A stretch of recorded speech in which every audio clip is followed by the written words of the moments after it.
Good morning, I'm Adam Ziegler, Operations Section Chief with Rocky Mountain Complex Incident Management Team 2 with your July 16th fire update for the Gold Mountain Fire. Starting down in Division Alpha Bravo, everything's looking good in there, still showing containment stats. The crews are mopping up and patrolling. They're finding a few little sources of heat that are popping up, but taking care of those and no threat. They are getting contacted by a few folks with seeing some smokes that are further interior than would be a threat to the line. They are assessing those, make sure they're not a threat, but you will still see some smokes further up on the hill. But if there's not a threat to the line, they're not going to take the risk to the firefighters to go up in that steep terrain with all the snags and fire weakened trees in there.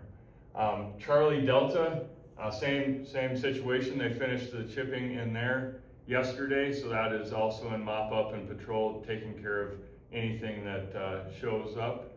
Moving up into Division Foxtrot, they continue to work the fire's edge where it's come down to more favorable terrain, and they've been able to go direct with that. So mopping up and securing that around Nate's Creek. They continue to work their line connecting road systems and dozer lines for the more direct option to keep the fire's edge closer into the Forest Service land up here. Working up into Division Hotel, they're essentially working the same project, working that same more direct piece down towards Division Foxtrot.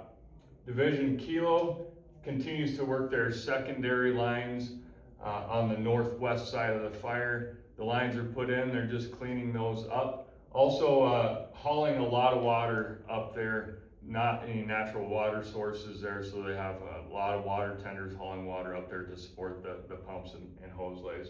Division Papa continues to work their fire line from the ski area all the way down to Beaver Lake. Good progress in there, but it's still going to be several days of working in there.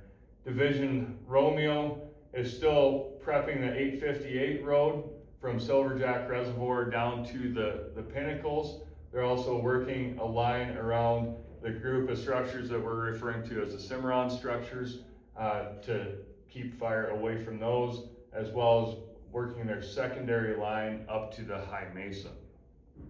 Division Uniform is working their line down the High Mesa in there, connecting road systems, meadows into Old Burn Scar in there.